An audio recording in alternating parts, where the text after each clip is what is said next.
22 வருஷம் எந்த விதமான பிளாக் மார்க்கும் இல்லாததுனால தான் பாரத் ரத்னாவை எடுத்து கொடுத்தாங்க சச்சின் டெண்டுல்கருக்கு. ஸோ அந்த இடத்துல அவர் எடுத்த முயற்சி என்னன்னு நீங்கள் நினைக்கிறீங்க? நீங்கள் யாராக இருந்தாலும் சரி, இந்த 2 விஷயத்தை டைம் டு டைம் நீங்கள் பண்ணலைன்னா you're out of the industry.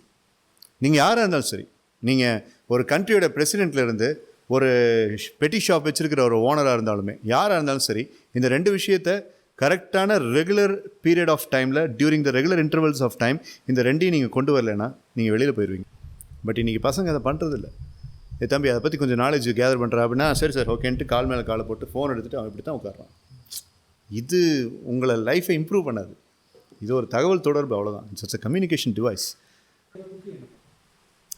Wait பண்ணணும், சகிக்கணும், பொறுமையாக இருக்கணும்.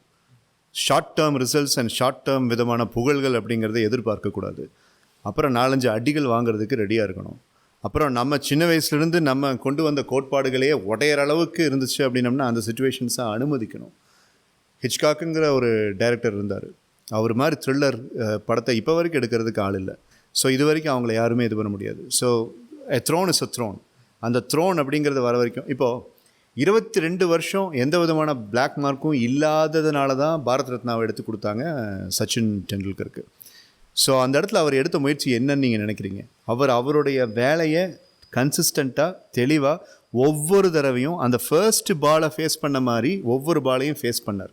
இதை மட்டும்தான் அவர் செஞ்சார். இப்போ நீங்கள் கேட்ட கேள்விக்கு ஒரே பதில் டெண்டுல்கர் எக்ஸாம்பிளாக வச்சு பண்ணணும் அப்படின்னு சொல்லி கேட்டேன். He has come to the pinnacle of excellence. India's most civilian award, the biggest civilian award, Bharat Ratna, has been given to him and he is the first sports person to get it. So அதுக்கு அவர் என்ன பண்ணார்னா வேலையை நிமித்தமாக செஞ்சார். அதே மாதிரி அந்த வேலையில் வந்துக்கிட்டு வரக்கூடிய கிரிட்டிசிசம்ஸ், அந்த வேலையில் வரக்கூடிய டவுட்ஸு, அந்த வேலையில் வரக்கூடிய சில கேட் கால்ஸ் அப்படிங்கிறதுக்கெல்லாம் அமைதியாக இருந்தார். இந்த மாதிரி ஒவ்வொரு இண்டஸ்ட்ரியிலையும் என்னால் ஒரு எக்ஸாம்பிளை சொல்ல முடியும். ஸோ அந்த எக்ஸாம்பிள்ஸ் எல்லாத்தையும் எடுத்து பார்த்தீங்கன்னா அவங்க எல்லோரும் பண்ண ஒரே ஒரு விஷயம் என்னன்னு சொல்லி கேட்டிங்கன்னா, they did there work to out smart everybody. அதே மாதிரி புதுசாக ஐஎன்டம்னு சொல்லுவாங்க, அதாவது இன்னோவேஷன் அண்ட் மார்க்கெட்டிங். நீங்கள் யாராக இருந்தாலும் சரி, இந்த 2 விஷயத்தை டைம் டு டைம் நீங்கள் பண்ணலைன்னா you're out of the industry. நீங்கள் யாராக இருந்தாலும் சரி, நீங்கள் ஒரு கண்ட்ரியோட பிரசிடென்ட்லேருந்து ஒரு பெட்டி ஷாப் வச்சுருக்கிற ஒரு ஓனராக இருந்தாலுமே, யாராக இருந்தாலும் சரி, இந்த 2 விஷயத்தை கரெக்டான ரெகுலர் பீரியட் ஆஃப் டைமில் during the regular intervals of time இந்த 2ஐயும் நீங்கள் கொண்டு வரலைன்னா நீங்கள் வெளியில் போயிடுவீங்க. ஒன்று இன்னோவேஷன், புதுசான விஷயங்களை யோசிக்கிறது. இன்னொன்று மார்க்கெட்டிங் அப்படிங்கிறது நான் இந்த மாதிரிலாம் யோசிக்கக்கூடியவன் அப்படின்னு வெளியில் சொல்லணும். நாட் மேக்கிங் எ டாம் இப்போ தம்பட்டம் அடிக்கிறது இல்லை, சொல்லணும் நான் இதெல்லாம் பண்ணியிருக்கேன் அப்படின்னு தெரியப்படுத்தணும். ஸோ உங்களுடைய வேலையை ஊர்ஜிதமாக நீங்கள் செஞ்சுட்டு இருந்துட்டு இன்னோவேட் பண்ணிவிட்டு அதே மாதிரி மார்க்கெட்டிங்கும் ப்ராப்பராக பண்ணிவிட்டு வரக்கூடிய கெட்ட பேர்களை ஸ்பாஞ்சு மாதிரி அப்சர்வ் பண்ணிகிட்டே இருந்தீங்கன்னா நீங்கள் சொன்ன அந்த பொசிஷனுக்கு வந்துடலாம். Easy, that's easy. I'm trying that. நேற்று ஒருத்தர் ஜிம்மில் ஒருத்தர் இன்னொருத்தர்கிட்ட அறிமுகப்படுத்தும் போது சொன்னார், எனக்கு அது ரொம்ப பிடிச்சது. நானே எனக்குள்ளே மனசுக்குள்ளே சந்தோஷப்படுறேன். தமிழ்நாடுஸ் பெஸ்ட் ட்ரெயினர் அப்படின்னார். அது உண்மை இல்லை, கட்டாயமாக அது உண்மை இல்லை. ஆனால் அவர் சொல்லும்போது எனக்குள்ளே ஒரு லைட்டான ஒரு சந்தோஷம் இருந்தது உண்மை தான். அது என்னுடைய ஈகோவோடைய சந்தோஷம். But Manikandan as a trainer அப்படின்னா உங்களுக்கு அது தெரியும். No, it's not the truth one. அவர் சொல்கிறது தப்பு அப்படின்னு சொல்லிட்டு. ஸோ புத்தி சொல்லுது இல்லை இது உண்மை இல்லை, மனசு லைட்டாக அதுக்கு விருப்பப்படுது. பட் அந்த மாதிரி ஒரு வேளை அது உண்மையாகணும் அப்படின்னம்னா இப்போ நான் உங்ககிட்ட சொன்னது தான் நானுமே செய்யணும். I should keep working.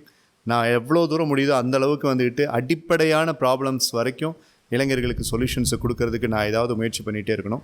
புதுசாக டெக்னிக்ஸை நான் க்ரியேட் பண்ணிகிட்டே இருக்கணும். இப்போ கொஞ்ச நாள் நானே தெராப்பிஸை ரெடி பண்ண ஆரம்பிச்சிட்டேன். லாஸ்ட் கீ மெத்தடுன்னு ஒரு தெராப்பியை கொண்டு வந்திருக்கேன். ஸோ அந்த மாதிரி நான் என்னுடைய ஃபீல்டில் புதுசான விஷயத்தை பண்ணிவிட்டு மார்க்கெட்டிங்கும் பண்ணிவிட்டு இன்னோவேஷனையும் பண்ணிவிட்டு இடையில யாராவது கொஸ்டின் கேட்பாங்க. போதும் 40க்கு மேலே ஆயிடுச்சு, இப்போ போய் ஒரு காலேஜில் ஒரு பிரின்ஸிபலாக ஒரு வைஸ் பிரின்ஸிபலாக உட்காந்துட்டு சம்பாதிக்க வேண்டியதானே, இப்படி சில அறிவாளிகள் பேசுவாங்க. அதிலெல்லாம் அமைதி காத்துக்கிட்டு அந்த கேட் கால்ஸ் எல்லாம் அப்சர்வ் பண்ணிவிட்டு ஸ்பாஞ்சு மாதிரி அப்சர்வ் பண்ணிட்டே போனேன் அப்படின்னா நீங்கள் சொன்ன அதே பொசிஷனுக்கு நானும் வர முடியும். இதுதான். So keep doing your work, observe bad things like a sponge and innovate and market yourself. You can come to the pinnacle. Updation unclassified. You know when your stomach is hungry. உங்கள் வயிறு எப்போ பசிக்குன்னு உங்களுக்கு தெரியும். But உங்கள் பிரெயினுக்கு எப்போ பசி இருக்குன்னு உங்களுக்கு தெரியவே தெரியாது. அது எப்போவுமே பசியோடு தான் இருக்கும். புதுசாக லேர்ன் பண்ணணும். இப்போ நீங்கள் போனதுக்கப்புறம் நான் இந்த லைட்டிங் இந்த கேமரா பற்றிலாம் ஆர்டிகல்ஸ் உட்காந்து படித்து நோட்ஸ் எடுப்பேன். எம்பிஏ படிச்சுட்டு ஒரு ட்ரெயினராக இருந்துட்டு உங்களுக்கு எதுக்கு இந்த வேலை நீங்கள் கேட்கலாம். But I know that segment of my brain is dry. அப்போ அது நான் இது பண்ணுவேன். இப்போ லாஸ்ட் கீ மெத்தட் அப்படின்னு சொன்னேன். குமார்ட்டு இன்றைக்கி லாஸ்ட் கீ மெத்தட்னு சொன்னமே, அந்த லாஸ்ட் கீ மெத்தடை கண்டுபிடிச்சது போன வருஷம் செப்டம்பரில். ஜூன் வரைக்கும் வந்துட்டோம், இன்னும் ஒன்றுமே பண்ணலையே. சரி, அதுக்கு வேறு ஏதாவது ஒன்று பண்ணலாம். சரி, இப்போ புதுசாக ஏதோ ஒரு தெரப்பி பண்ணுவோன்ட்டு அதை உட்காந்து நான் படிப்பேன், அதுக்கான ஆர்டிகல்ஸை படிப்பேன், அதுக்கான புக்ஸை படிப்பேன். இதுதான் அப்டேஷன். அப்படி அப்டேட் பண்ணோன்னே நீங்கள் ஒரு நாலேஜ் கிடைச்சோன்னா சும்மா இருப்பீங்களா? சும்மா இருக்க மாட்டீங்க. உடனே அதை பற்றி ஒரு வீடியோ எடுப்பீங்க, பசங்களுக்கு சொல்லுவீங்க. That's innovation. மணிகண்டன் சார் இன்றைக்கி ஒன்று புதுசாக சொன்னாரா அப்படி அந்த இடத்துல மார்க்கெட்டிங் நடந்துச்சு. That's marketing. அதுதான் unclassified knowledge, not the news feed that is coming in the cell phone. No. செல்ஃபோனில் இருக்கக்கூடிய நியூஸ் நோட்டிஃபிகேஷன்ஸும் இப்போ நான் பேசுகிறதுக்கும் எந்த விதமான சம்மந்தமும் இல்லை. அதே மாதிரி நாலேஜ் அப்கிரேடேஷன் அப்படிங்கும்போது செல்ஃபோனில் இருக்கக்கூடிய பேஜஸை நான் சொல்லலை. அட்லீஸ்ட் குறைஞ்சபட்சம் லேப்டாப்புக்குள்ளே போய் ஒரு நோட்ஸ் எடுத்து வச்சுக்கிட்டு லேப்டாப்பில் பேஜஸ் எல்லாம் இது பண்ணி எல்லா விதமான டிஸ்ட்ராக்ஷன்ஸையும் ஸ்க்ரீன் அவுட் பண்ணிவிட்டு ஒரு மணி நேரம் நீங்கள் ஸ்பெண்ட் பண்ணிங்கன்னா then you have spend that 1 hour towards your innovation. பட் இன்றைக்கி பசங்க அதை பண்ணுறதில்ல. தம்பி அதை பற்றி கொஞ்சம் நாலேஜ் கேதர் பண்ணுறா அப்படின்னா சரி சார் ஓகேன்ட்டு கால் மேலே காலை போட்டு ஃபோன் எடுத்துகிட்டு அவன் இப்படி தான் உட்காடுறான். இது உங்களை லைஃப்பை இம்ப்ரூவ் பண்ணாது. இது ஒரு தகவல் தொடர்பு, அவ்வளோதான். It's a communication device. எது உங்களை இம்ப்ரூவ் பண்ணுன்னு சொல்லி கேட்டால் speak, go to the person who knows things, gather from him or her, go to the library, take that voluminous book, pages, flip over the pages, write notes. இதுதான். But இன்றைக்கி எந்த youngster அதை பண்ணுறாங்க? ஏதாவது ஒன்றா கூகுள் பண்ணி பார்க்குறாங்க, அவ்வளோதான். நீ கூகுள் பண்ணு, தாராளமாக பண்ணு. சரி, கூகுள் பண்ணிட்டேன், அது எவ்வளோ நேரத்துக்கு உனக்கு ஞாபகத்தில் இருக்க போகுது? ஓகே, ஸோ நீங்கள் வந்து இப்போ நான் ஒரு ஓகே 6 Sigma அப்படின்னு ஒரு ஜாப்பனீஸ் கான்செப்டை பற்றி சொல்கிறேன் ஒரு MBA படிக்கிற பையனுக்கு. 6 Sigma எனக்கு சொன்னார், என்னது அப்படின்னோடனே அவன் கூகுளில் பார்க்குறான், கிடச்சிருச்சு, ஜீன் பாக்கெட்டில் போட்டுருவான். நாளைக்கு 24 மணி நேரம் கழிச்சு 6 Sigma அப்படிங்கிற ஒரு விஷயத்தை பார்த்தமே அப்படிங்கிறது அவனுக்கு எப்போ ஞாபகம் வரும்னு கேட்டிங்கன்னா, அவன் மறுபடியும் ஃபோன் எடுத்து க்ரோமை ஓப்பன் பண்ணும்போது அந்த க்ரோம் அவனுக்கு காமிக்கும். நீ நேற்று 6 Sigma பற்றி பார்த்தேன், ஆமாம் இல்லை அப்படின்ட்டு. க்ரோம் வந்து ஞாபகப்படுத்த வேண்டியது இருக்குது அவனுக்கு மைண்டில் ஒன்றும் இல்லையே. ஸோ அதுதான் updation. Keep updating your self by getting to the classical ways of learning, not the modern ways of learning.